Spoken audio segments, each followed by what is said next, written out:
Yeah, so hey everybody, I'm Ray. I'm the VP of Product Marketing at Olivine. I used to be in product marketing at Intercom for a few years. Before that, I actually worked in finance. I've pretty much never taken a marketing class. Studied finance and got a minor in economics, worked at a startup, kind of saw what the marketing team was doing, was like, ooh, that is much more suited to who I am and my skills. So yeah, definitely have an odd background and really appreciate the kind of pivot topic we're doing here.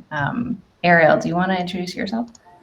Sure. Hey everyone, my name's Arielle. I've done many pivots, so I get it. I started out my career in politics, realized it wasn't for me. Then I moved into, I tried doing my own startup, it failed. I moved into a content marketing role at an early stage B2B SaaS startup, and then kind of moved from content marketing into product marketing. So I worked with several B2B SaaS startups in San Francisco and New York.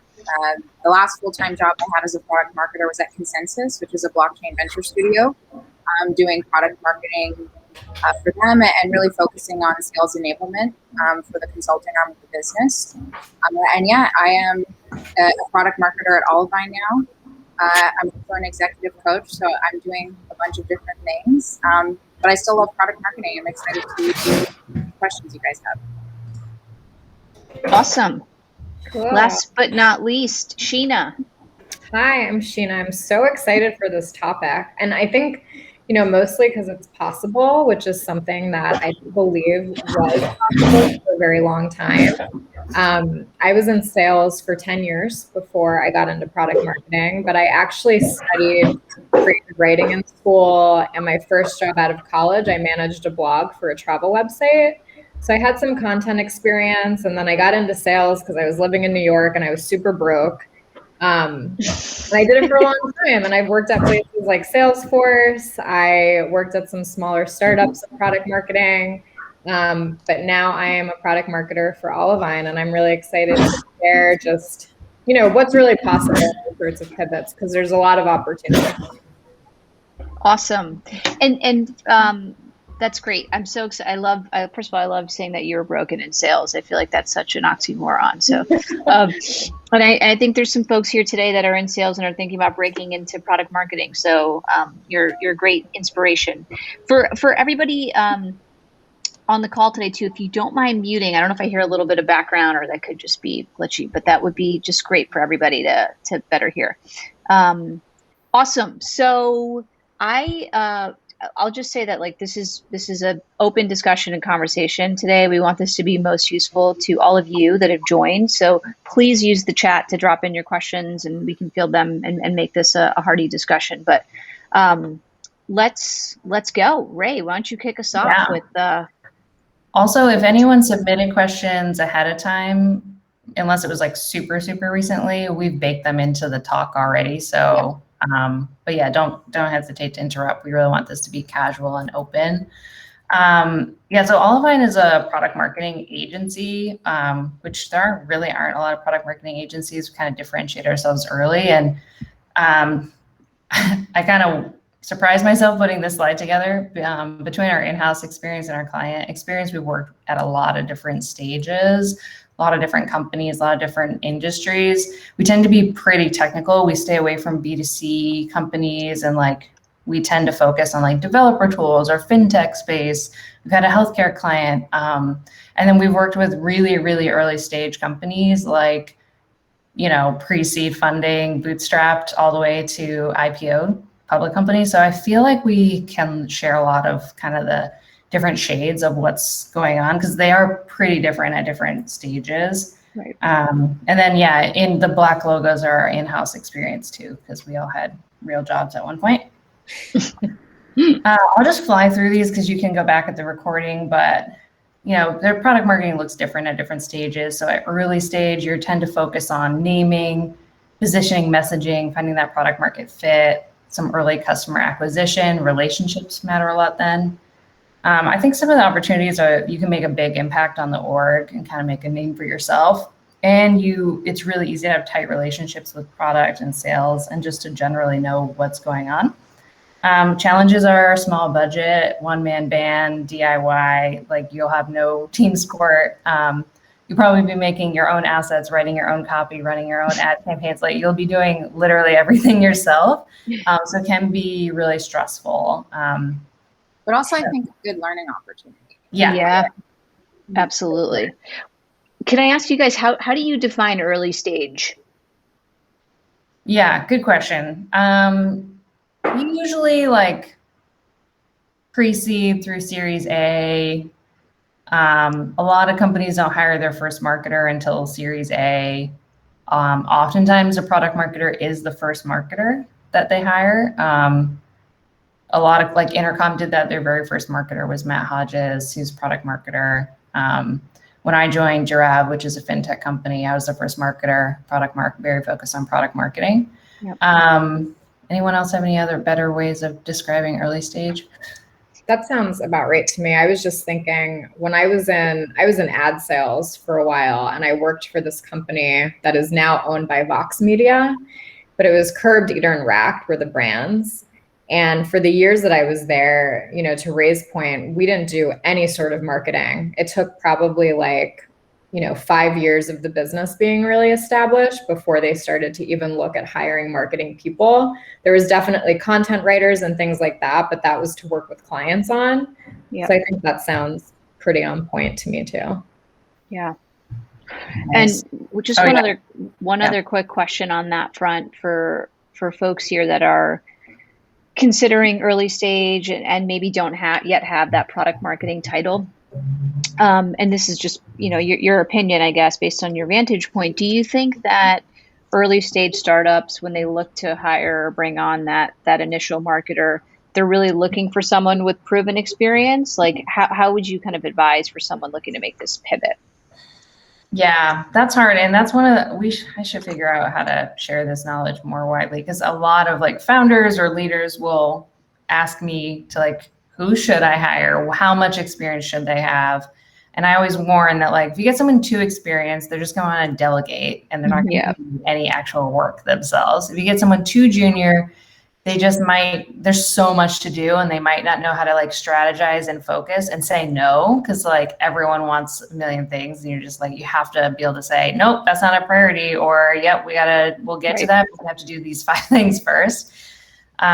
So, I think it kind of depends. If you don't have a lot of experience, but you have a lot of kind of expertise in the space, let's say you're building, you're the first marketer at a health app and you used to be a yoga instructor, or I think that there can be some kind of ways to bring a lot of expertise there, especially if someone's really eager to grow and learn. Because there's tons of resources out there in the world. It's just a matter of parsing through the noise and staying focused and executing on something. So yeah, I kind of depends, I've hired a lot of great, really eager people. I think that you don't want someone super young and hot-headed who just is, I don't know.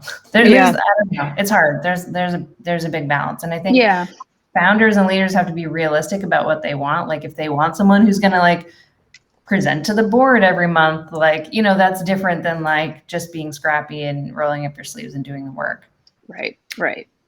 Yeah, I think, my experience, because I have a sales background, which obviously lends itself well to product marketing. And I saw that as one of the questions in here also, how do you make the switch? Ray actually pointed out to me when I met her that I had a lot more experience in product marketing than I thought I did, because I had a sales background, which was very helpful for me.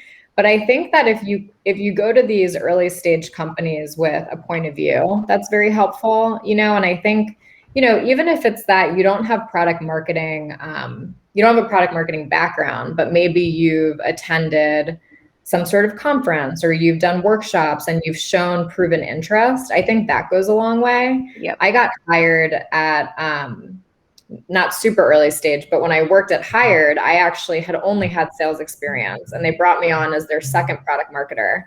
And I ended up working in sales enablement and product marketing as well. But they really, I mean, they took a chance on me. And I think the biggest thing for me was that I knew I wanted to make the pivot and I just didn't lose hope around it. I only applied to positions that were in the realm of product marketing. I didn't start sacrificing, my applications to being in sales because I really wanted to make the move. And within a year, I had a job that paid me well enough, that gave me some brand experience to put on my resume so that I could then move into places like Salesforce. So I think it's just having some determination and like kind of faking it a little till you make it, but like using the skills that you have to really present yourself as valuable. Yeah, I love that. And I think that it's sound advice. We got some great questions coming in.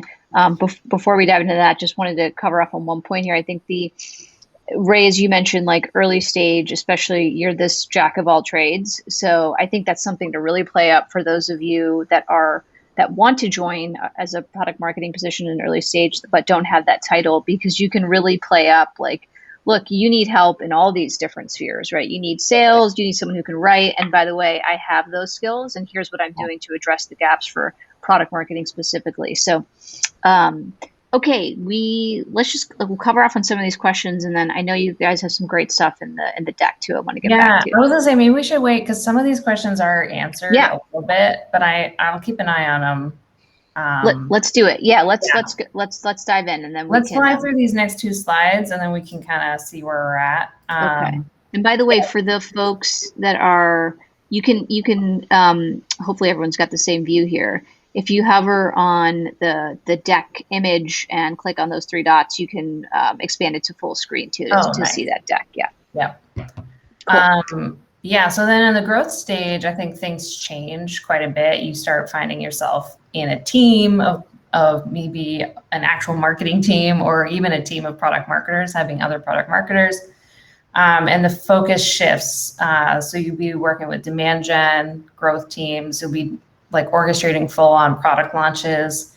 You might find yourself supporting a rebrand, doing pricing, packaging. There's gonna be a lot more data at your fingertips. Right. You'll be probably doing something called account-based marketing, supporting the DG team there. And then it's also gonna be about like cross-selling and upselling to existing customers. So rather than just like, hoping for new customers, you're also trying to really maintain relationships with existing. And then reducing churn is something you'll probably be doing as well, like making sure paying customers are happy, they understand which features are available to them to use, that they're getting a lot of value. I think the opportunities here are like way more resources and like options to kind of execute things that are unique and splashy, as opposed to just like, oh my God, I can barely keep up. Let me just send the email out and make a landing page. Right. You'll still get to work really closely with product, and probably even more so because they'll be thinking more strategically themselves. They won't just be like fighting fires or trying to like ship table stake features. And I also think that these companies offer a big opportunity to grow your personal brand in and out of the org. When I was at Intercom, I wrote a couple of blog posts that like everyone had to write. They're like 4 blog posts a year, everyone go. One of them I wrote went like semi-viral in the like tech marketing space, and for a while was like the #1 article that showed up if you Googled product marketing.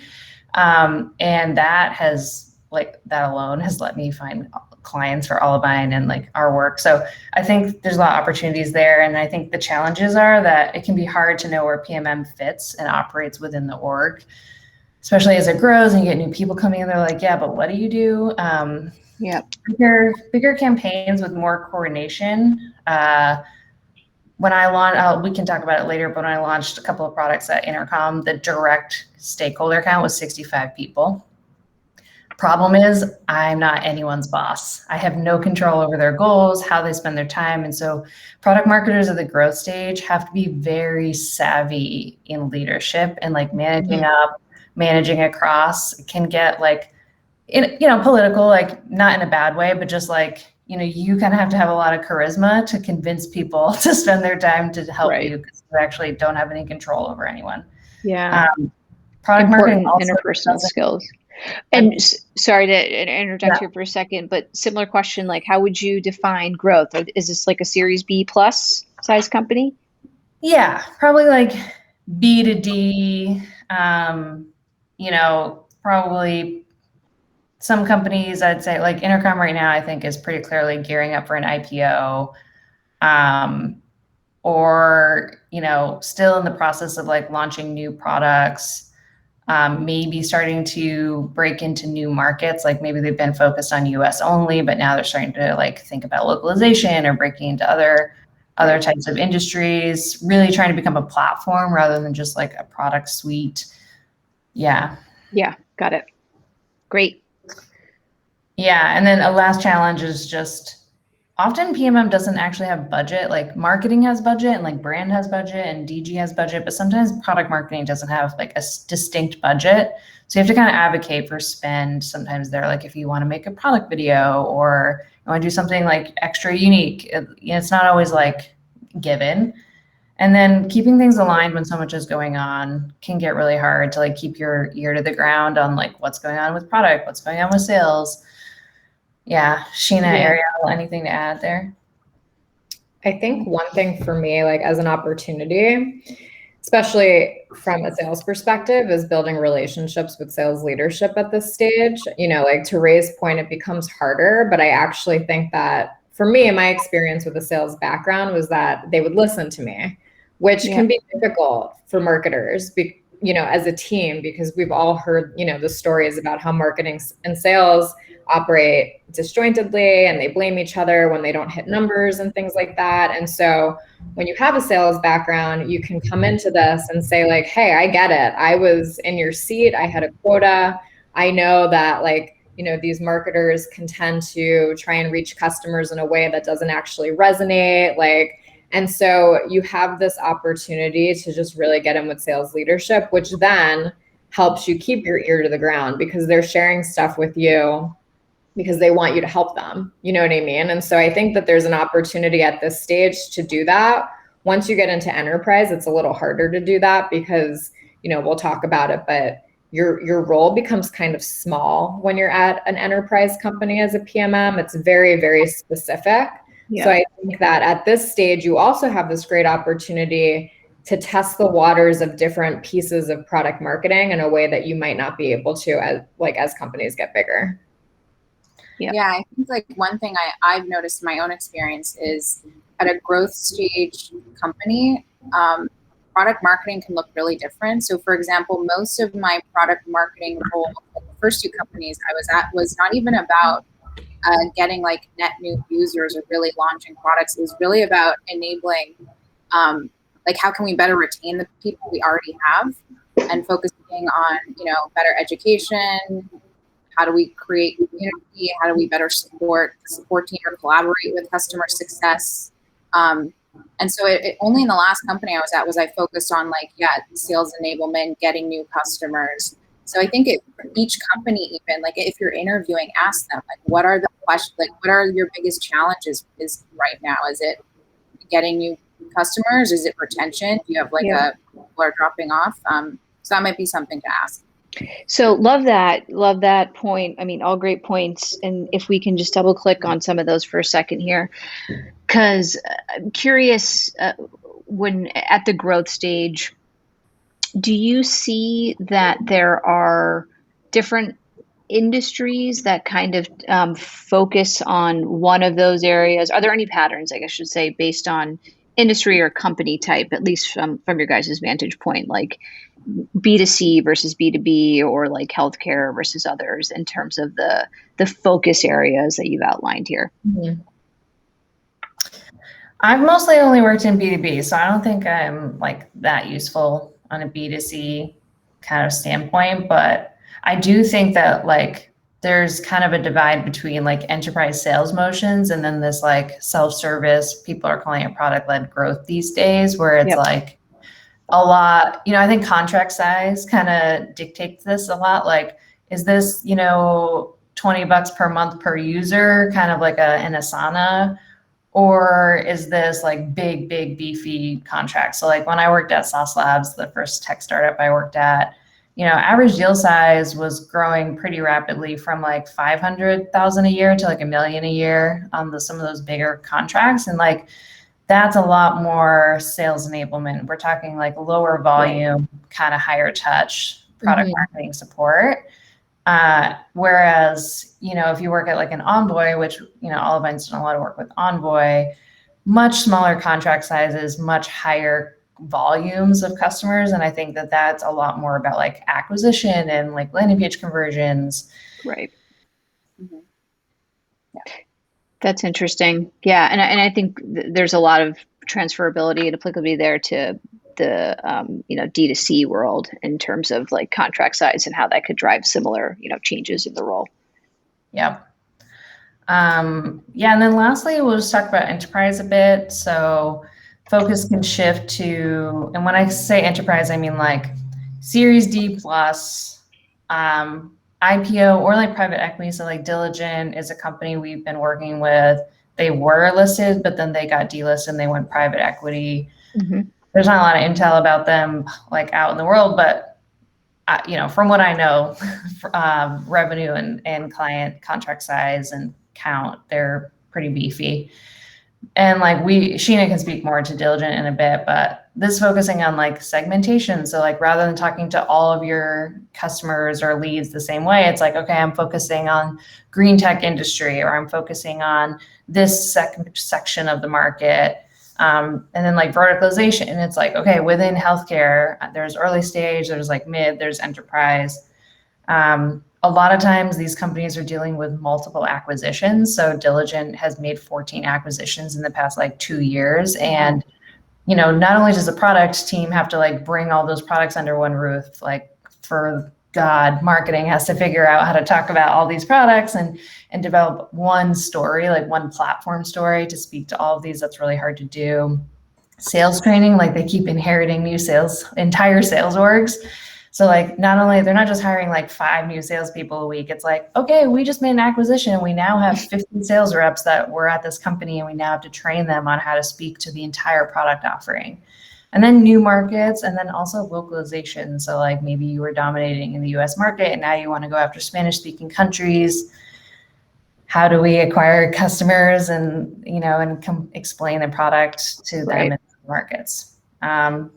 Opportunities here that you have a big brand recognition, well-funded, well-staffed.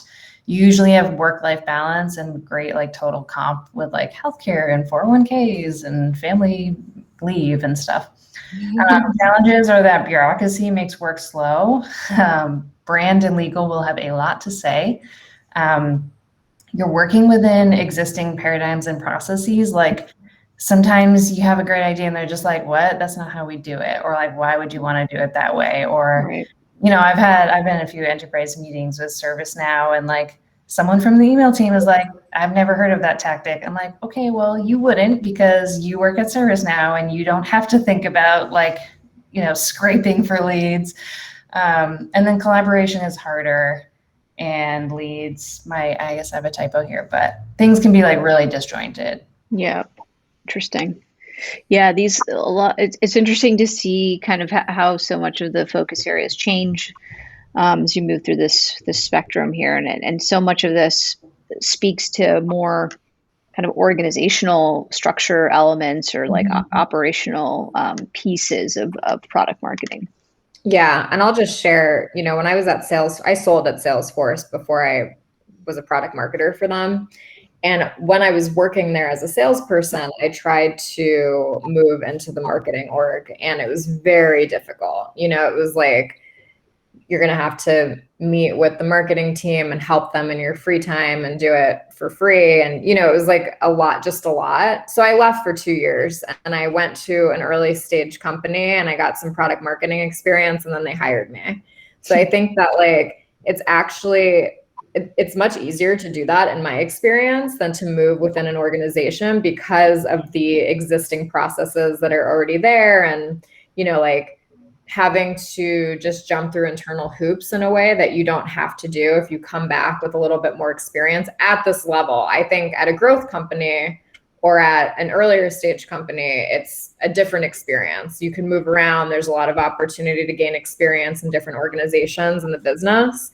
But when it comes to enterprise, things are so concrete already that it's much harder to do that. Yeah.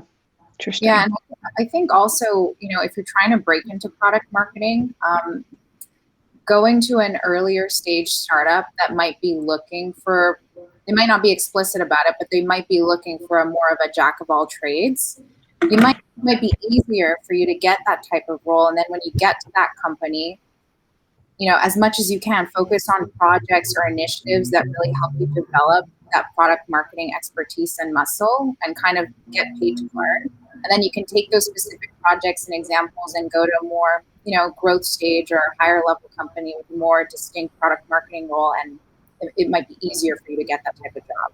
Right. Sound advice. Awesome. Yeah. Okay.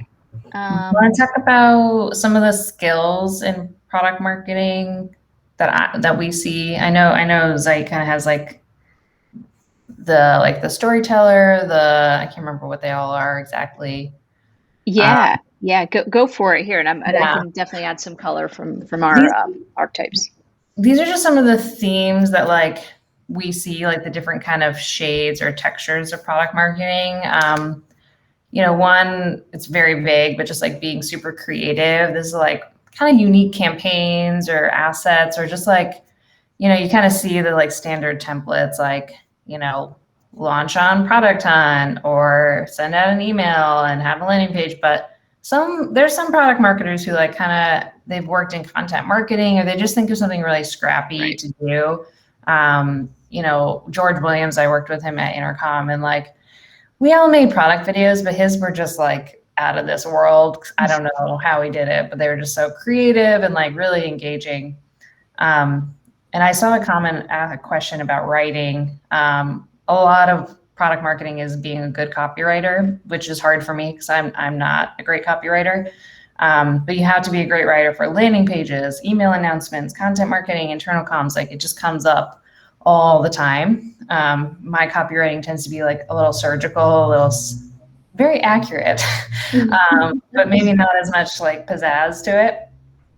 I lean a little more on the analytical side, like digging into funnel data, being able to model pricing scenarios and packaging, not shying away from data. You see the whole funnel, and when you look carefully, you can see a lot of opportunities for product marketing. Right.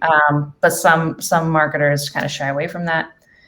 And then collaborative. So I was kind of talking about this earlier, but product marketers don't really have a lot of direct report resources. And so you really have to be very kind of enterprising and like resourceful and relational focused, so that you can draw on a lot of different resources and people from the org. Like I said, when I launched products at Intercom, there was 65 direct stakeholders that needed to be updated about what was going on. And that is just a sheer effort of people.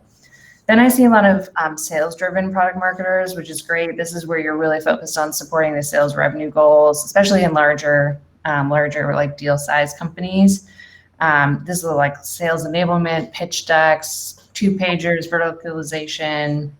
And then product driven, this is like deeply understanding your technical product and like influencing the roadmap and like really bringing like almost a lot of product strategy to the product manager. So these are just like some themes that we've seen. I don't know if Arielle or Sheena, you have anything to add there.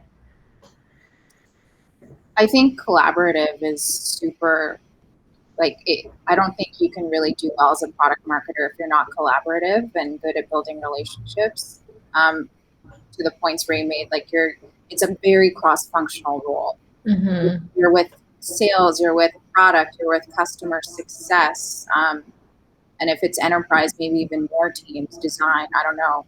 And so if you're not able to rally people to help you, I've had to rally customer success people who are already busy to help me do these AMAs, or getting salespeople to help me create some videos when they're just trying to, hit their monthly numbers. Being able to persuade people to help you, I think, is a really important skill. Yeah, I agree with that 100%. At every level, I think it's super important. I've seen, especially in the middle, I think it's really important to be able to build those relationships cross-functionally. And then when you get to the enterprise level, you're going to want things like to feature a customer in something. And to Arielle's point, you can work with customer success. There might be a customer marketing team, when you get into really big companies and you have to build relationships across the board and trust, so that people want to actually provide you resources. So yeah, that resonates for sure. That's actually one. I love that. And one quick thing. This slide is so great. If you don't mind flipping back to it, Ray, because I think we had a couple questions here, like Alina and Raina, I know, around different skill types and styles of product marketing. And these themes and these skills, I think, are really great to keep in mind as you all look through job descriptions or you're having conversations with companies. Because one way that we like to think about it at Zeit is there's like majors and minors when you look at a role. So I think many of you probably look at these lists of skills and think that you have a lot of them or some of them. And if you look at a job description and kind of see how they're written in terms of, okay, are they over-indexing on more analytical stuff here, or are they over-indexing on more creative stuff here? Like, for example, some of the more like creative or copywriting could signal that somebody with more of a brand strategy background could be a great fit for this product marketing role. So this, I think, is a good way to understand which of the skills are being highlighted and therefore which ones could actually be really strong overlap with your own set of transferable skills as kind of a one rule of thumb. Also, while we're on this, I would love, because I know Raina had this question about hard skills that differentiate product marketing from product management, which is a great question, and we often kind of get a lot to. I think you guys had a good response to this in a past conversation that we've had. Yeah.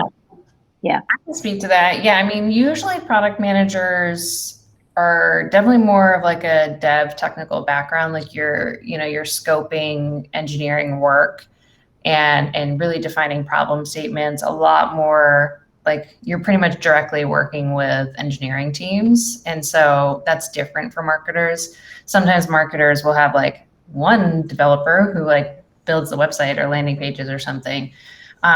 So I think it's different there. I think product managers, at least at Intercom, it's all about like really defining the problem statement and then working with the UX designer, engineering manager, developers, and maybe like some data scientists to make sure that the product is like solving that and, taking in feature requests, kind of taking in vision from like top level executives, like product strategy vision, taking in what customers want, also looking at competitors to seeing like what features are missing. And so marketers don't really work with engineering as much. So I'd say that's probably a big difference. A lot of times product managers do have a go-to-market side of them. Some don't, but some of them really have strong opinions about what should be on the landing page, or they really want to talk to customers a lot. They want to be involved in like that acquisition side, and then some don't. That's a big difference. I don't know if Sheena or Arielle has this to say. Yeah, I worked with the go-to-market team at Salesforce for a specific product. And I also worked with go-to-market at Hired. And I think that there are some key differences in just what you're focused on, to your point, like, what products are going to be for like front and center on the website. Another thing is like maybe what features are coming out that we actually want to talk to customers about versus what can we just add to the website without contacting everybody about. I think there's some differences there. That's great. Yeah, that's super helpful. And I think also to this question around, we got a big thumbs up on that one. The brand strategy question too, because you guys are the experts here, so tell me what you think. But I think product marketing really is, as you just said, focused on like getting people into the product, retaining people in the product, making sure they stay engaged. Whereas the brand strategy I think sits above that in terms of like, what's the vision, what's the mission here, and will certainly inform how that product gets marketed. But they're not responsible for getting people in the product and the tactics that get them in the product. Yeah, it's interesting. Like brand strategy, I think, is one of those ephemeral things. You could call it like on top or like on the bottom, like it's foundational because like it's kind of that ground floor of everything, like who you are, why you exist. It's that like kind of a lot of part of that first impression for everything. Like Eventually, I've seen brand kind of like overall owning the website. And I think sometimes that breaks. I've seen that before where brand, because they're not like held to any, like a lot of metrics like revenue, new trials, signups, conversions, sometimes they over index on like how things look or how things feel and not how things convert. Like one example, at Envoy, like the brand team was like, okay, we're owning the website now. And they removed this like sales like calculator thing from the website because they're like, it just like doesn't really look good. It's like kind of janky. But that's like where all their leads came from. And sales was like, flipped, like what the hell has happened? And a product marketer probably wouldn't do that. They'd like work with the brand team to make it like bring it up to snuff, but they wouldn't just rip it out because they are held to a revenue number. So I think that that's kind of a fundamental difference. And we haven't even talked about growth marketing versus product marketing, which I think in a lot of ways have so much overlap.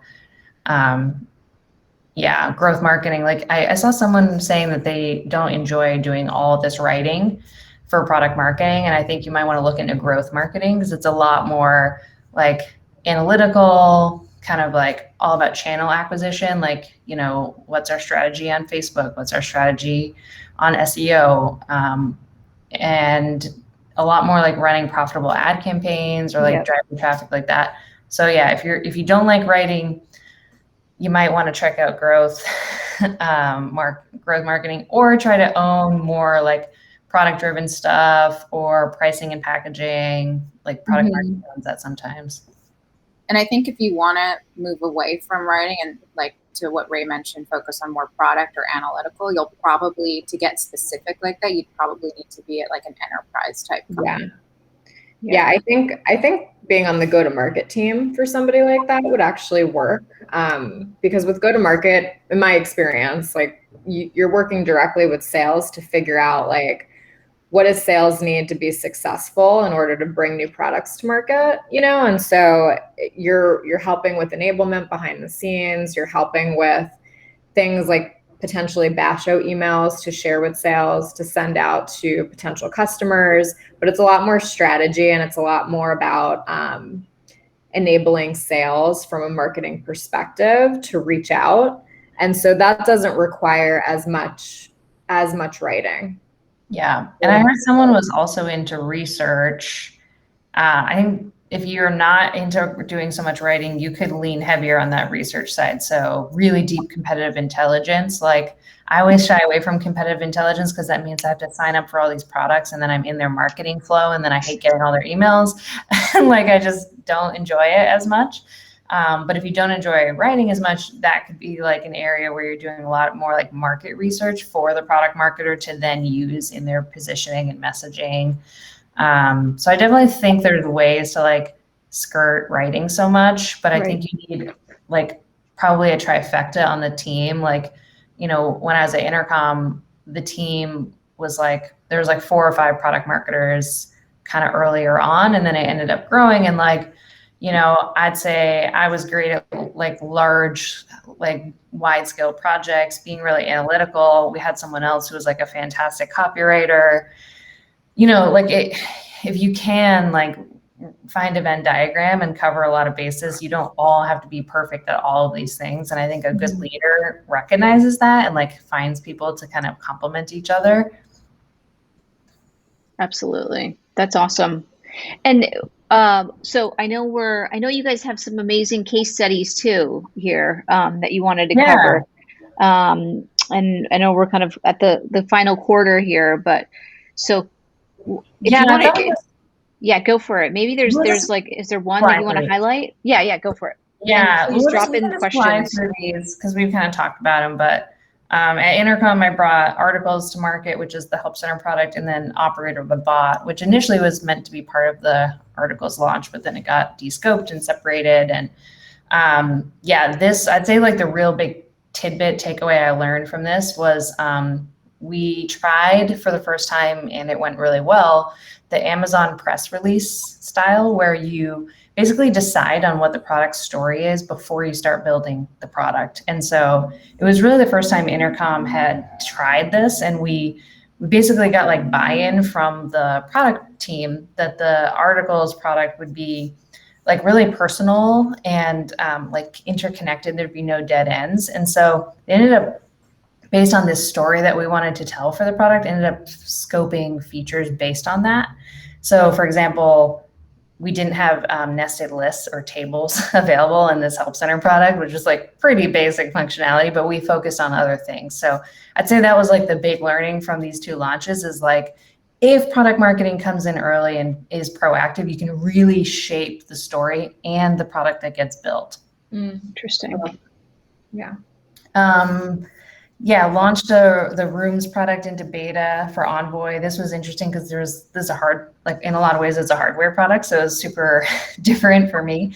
But Rooms is, the iPad on the outside of the door, and you can kind of book the room and reserve it. And I'd say for here, like the big learning for me was there wasn't a product marketing team at Envoy. There was a really strong product org, but no marketing. And it was really hard for product to understand what was needed from them for me to launch. They just like didn't have any idea of like what I would need to know from them or how the process works. There was a ton, I'd say it went slow in a way because there's a ton of education there of like, and really product managers, like they sometimes, I think another big learning was sometimes product managers, they worked really hard on something and something was really hard to solve, to build for. And that's what they want to talk about, but that's not necessarily what customers or prospects care about. And so sometimes you're like hurting a lot of feelings. You're like, yeah, I understand that this like took a lot of technical development, but like, this isn't what we're going to lead with because this just isn't going to get leads. Yeah. Really knowing what the metric is at hand. Interesting. Arielle, do you want to talk about Elation at all? Our first foray into healthcare. Yeah, so Elation is, it's a startup in the healthcare space. They've been around for several years, and I think what they offer has evolved a lot. And so part of the work that Olivia did was to help them kind of, over the years, and especially in the last few years, they've developed a bunch of different products. And so now it's really becoming more of like a platform story. And without getting too much into the weeds of like the different healthcare products they offered, it was really about, just how can we help sales talk about and position the company as this platform story that offers all these different things that makes it really easy for independent primary care doctors to do their work. And so part of that work was kind of revisiting the website and creating new product pages for, they had for a while they had, telehealth or product functionality that existed, but they just weren't really marketing it or talking about it. It was kind of just something that was mentioned in a sales call, but it wasn't really marketed as something they had. And so we really built that out with some new product pages and also just restructuring the website geared around kind of solutions. So for example, something we just did with them is, if you're a new practice, now there's a whole experience for you. If you're a new practice starting your office for the first time. And so, just really focusing on helping them kind of what's the higher level story here. And then how do the different products that you have, how can we put them together and make it really seamless for sales to be able to sell, long story short.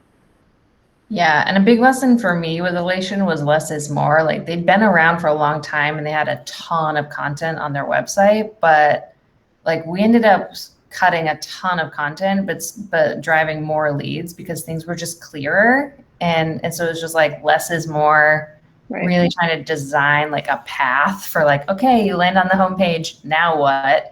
Recognizing that people are busy and they're not going to just read everything you ever wrote ever, and trying to design like a path for them. Yeah, and I guess one more thing to add there is, they also discovered new segments or types of customers they could go after based on some of the technology or product functionality they already had. And so, and they'd kind of, tested it out, saw that it was viable. And so helping them really think through, okay, if we're going to go after this segment, going through a whole kind of positioning and messaging exercise about that. So what do they care about? What do we need to talk about? How are we going to position this to them? So stuff like that.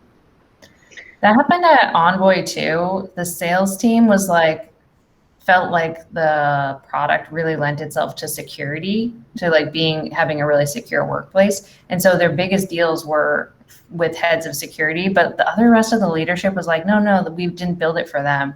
And so it took kind of us coming in and leading these strategic workshops for the team to be like, oh, actually, we have almost everything we need to serve the security use case really well.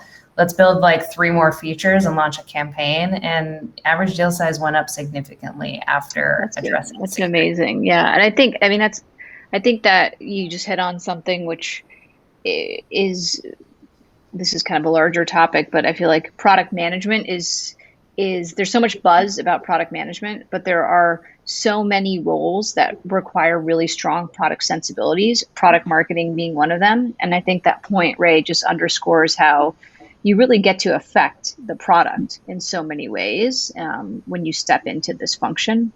Yeah, I love that.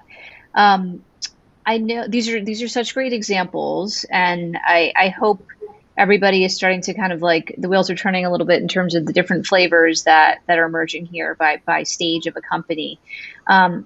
One question, and please, if there's any kind of final questions here, feel free to drop them in the chat or hop on, but would love your guys' take on that awesome like skills slide that you showed.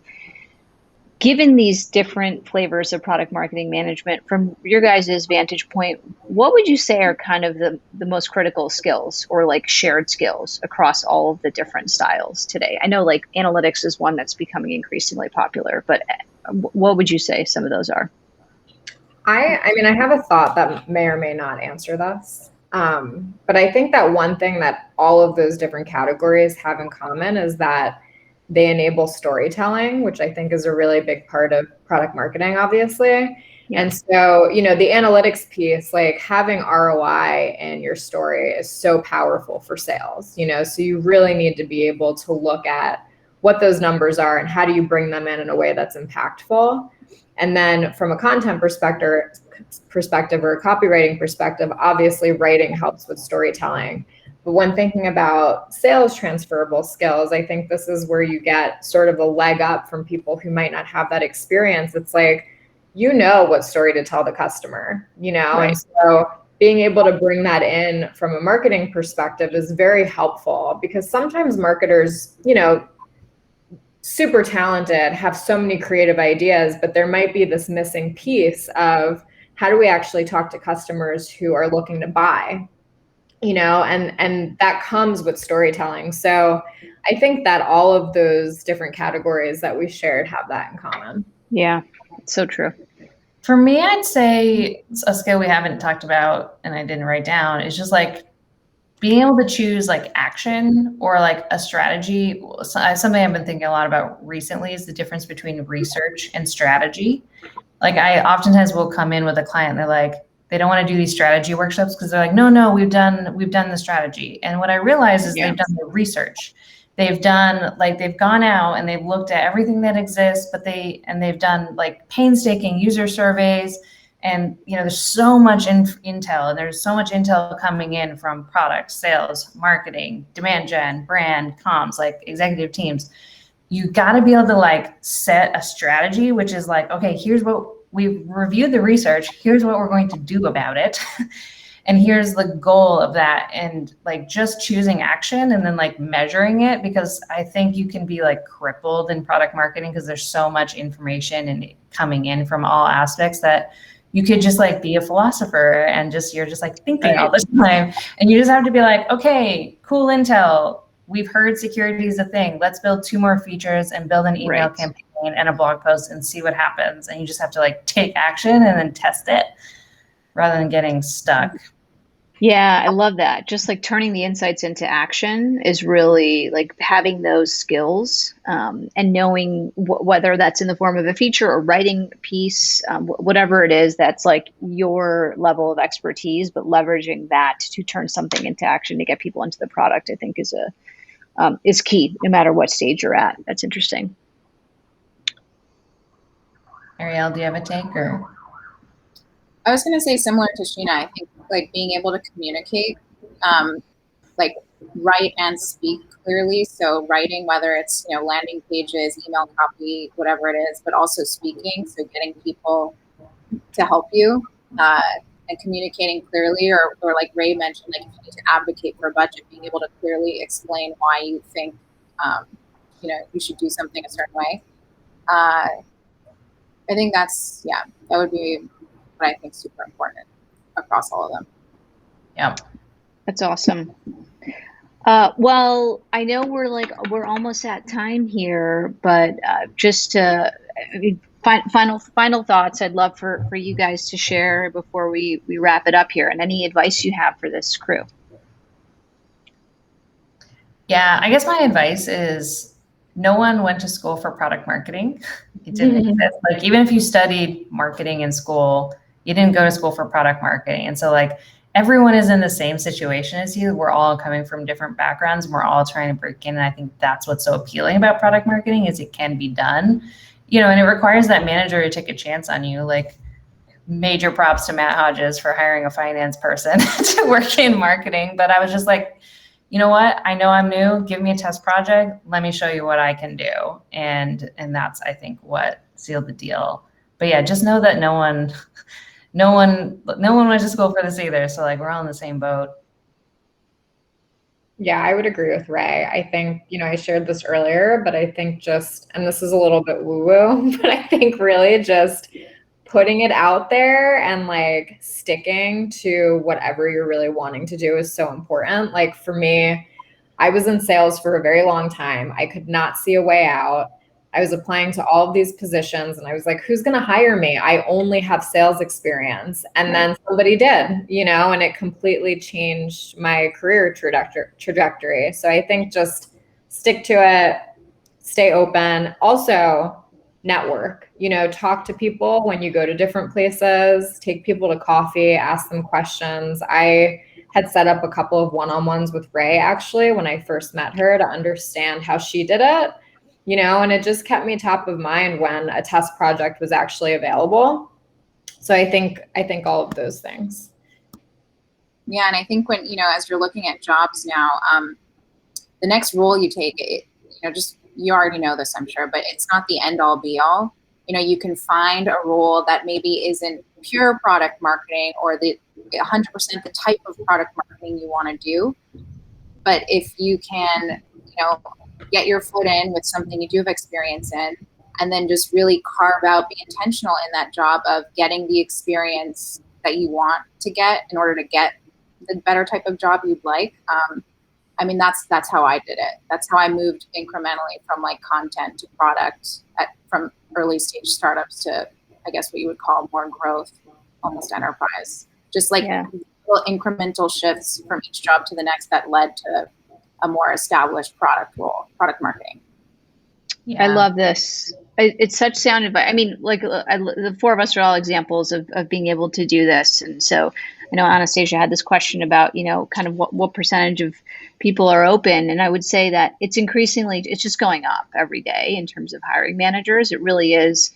Think about the skills that you have a lot of conversations. It's really, it's very meta. It's marketing, right? You got to build the top of the funnel and have whether it's your domain expertise, your industry. If you're in fashion, then like use that as a lever to go and talk about how your expertise in fashion, your writing, your brand sensibilities, your research sensibilities can make you a good marketer and how they can do that.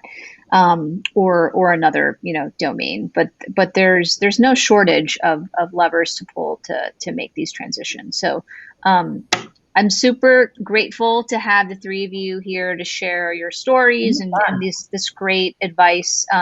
Please do check out their blog because I think there's some really helpful stuff in there and case studies. And to the extent that we can be helpful at Zeit for anybody looking to pivot into product marketing or another kind of product related field, definitely check us out. We'd be happy to see if our program can help. And everybody here for the great questions. Thank you so much. You made this such a helpful and enjoyable conversation for us as well. Yeah, thanks for all the questions everyone submitted. Yeah, awesome. Such good engagement. Thank you. And I'll follow up with everybody here and share this talk as well as the deck because there's some really great stuff in there. Sounds good. Thanks. All right. Have a great weekend, everyone. See ya. Bye.